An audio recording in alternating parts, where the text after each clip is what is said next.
Ao contrário do que diz o senso comum, é necessário muito mais do que dinheiro para acabar com o problema da pobreza.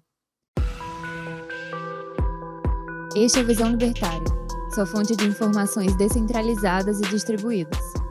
Esse artigo foi sugerido por uma pessoa aleatória, escrito por Rodolfo Andrello, revisado e narrado por J. Liber. O diretor do Programa Mundial de Alimentos da ONU, David Beasley, gerou um grande rebuliço por conta de suas declarações recentes.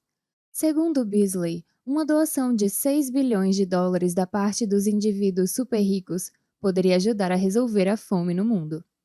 A fala do representante da ONU foi direcionada especificamente a Elon Musk e Jeff Bezos, que são hoje os detentores das duas maiores fortunas privadas. Ainda segundo ele, o valor doado representaria muito pouco do patrimônio dos bilionários, mas poderia resolver o problema de 42 milhões de pessoas famintas. Como era de se esperar, após a polêmica declaração ser veiculada pela CNN, muitos internautas repercutiram a proposta, mostrando empolgação com essa possibilidade, e até mesmo mostrando certa perplexidade acerca do quão fácil seria para Bezos e Musk acabarem com a fome no mundo. Vai nessa.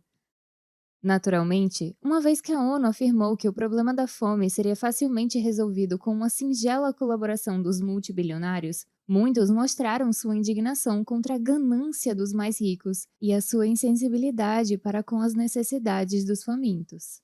Mas a grande reviravolta mesmo veio quando Musk desafiou David Beasley a demonstrar a veracidade de suas afirmações. Segundo Musk, se Beasley provar que 6 bilhões de dólares poderão resolver o problema da fome no mundo, ele se compromete a vender as ações da Tesla e doar os lucros para o programa da ONU. Musk também condicionou isso à demonstração matemática de que a sua doação irá de fato resolver o problema da fome mundial, e exigiu também que o processo de gestão desses recursos fosse transparente e auditável. Diante de todo esse quadro, podemos fazer algumas ponderações. Elon Musk pode ter vários defeitos, mas ignorância financeira certamente não é uma delas. Há quem considere Musk um verdadeiro gênio, mas na verdade não é preciso ser um Einstein para ver a falácia que Musk viu na proposta das Nações Unidas. A verdade é que qualquer pessoa dotada de um mínimo de conhecimento matemático pode compreender seu argumento e entender o porquê da suposta solução da ONU não fazer sentido. Vamos aos fatos. Considerando o cenário mais otimista, digamos que de fato esses 6 bilhões de dólares seriam realmente destinados a resolver o problema nutricional de 42 milhões de pessoas. A pergunta é: quanto desse dinheiro daria em dólares para cada destinatário após a divisão do montante? Na mais otimista das expectativas, 6 bilhões seriam suficientes para distribuir cerca de 150 dólares para cada pessoa atendida pelo programa. Na verdade, o valor seria um tanto menor, mas vamos arredondar para cima com vistas a facilitar o entendimento. Você, espectador, pode abrir a sua calculadora e trabalhar com os números exatos caso se interesse. Preferimos abordar o problema por uma via mais otimista, mesmo sabendo que muitos outros problemas teriam de ser enfrentados caso uma medida dessa fosse implementada. Assim, você poderá se decidir se 6 bilhões de dólares seriam de fato suficientes para resolver o gigantesco problema da fome. Voltando aos números, na prática, isso pode significar que uma mãe do Sudão será agraciada com 150 dólares para matar a fome de seus 3 ou 4 filhos. Um resultado que, diga-se de passagem, muitos estariam prontos a comemorar. E, no curto prazo, essa alegria tem lá sua razão de ser. Afinal, algumas pessoas em estado famélico agora terão a chance de comprar alguns sacos de trigo ou de arroz para saciar sua fome. Mas se você sabe como funcionam os países com os piores IDH, talvez esteja pensando que não há garantias de que haverão mercados oferecendo bens de consumo suficientes para essa mãe adquirir, ou que talvez o acesso a esses bens precise passar pela permissão e pedágios de grupos criminosos fortemente armados. Sim, tudo isso é verdade, mas lembre-se que estamos trabalhando com uma hipótese otimista, que a princípio não levará em conta todas essas cruéis variáveis que poderiam comprometer a efetividade das referidas doações financeiras. De toda forma, ao chegarmos nesse ponto, já é possível perceber que o problema está justamente no médio e longo prazo. A pergunta a se fazer é: o que acontecerá com os destinatários da doação assim que o dinheiro for usado para o consumo das famílias? Sim, no curto prazo podemos ter algumas pessoas beneficiadas com esse novo saldo em mãos. Mas alguém por acaso se perguntou o que acontece depois? Mais dia, menos dia, essas pessoas tornarão a estar sujeitas à insegurança alimentar, tão logo seu escasso estoque de dólares chegue ao seu previsível fim. Observe ainda que estamos considerando o mais favorável dos cenários.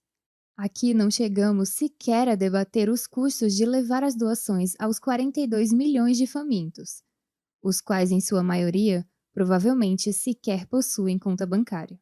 Se nesse cenário hipotético exageradamente otimista, a ONU terá 6 bilhões para combater a fome de 42 milhões de indivíduos, então ainda existe o problema de levar os recursos para as pessoas pobres das Filipinas, do Vietnã, do Congo ou da floresta amazônica. E esse procedimento sairá bem caro. E ainda que esse não fosse um tremendo problema, no melhor dos cenários, o incremento financeiro para cada destinatário seria de no máximo $150. Mas David Beasley parece discordar da matemática. Na verdade, ele parece estar tão seguro que essa cifra realmente mudará os rumos da história dos pobres, que ele fez questão de pontuar. Não é complicado. Não estou pedindo a eles que façam isso todos os dias, todas as semanas, todos os anos. Ou seja, basta que os super ricos se disponham a ajudar uma única vez, com uma quantia que não lhes fará falta, para mudar todo o cenário da pobreza no mundo. Uhum. Infelizmente, porém, a matemática demonstra justamente o oposto. A matemática é exata, não é questão de opinião, muito menos de sentimento. E eu sei disso, Musk sabe disso, até mesmo Beasley sabe disso. A verdade é que todos os anos, alguns bilhões de dólares são injetados nas economias dos países mais pobres por meio de doações. Mas, infelizmente, os resultados não são promissores.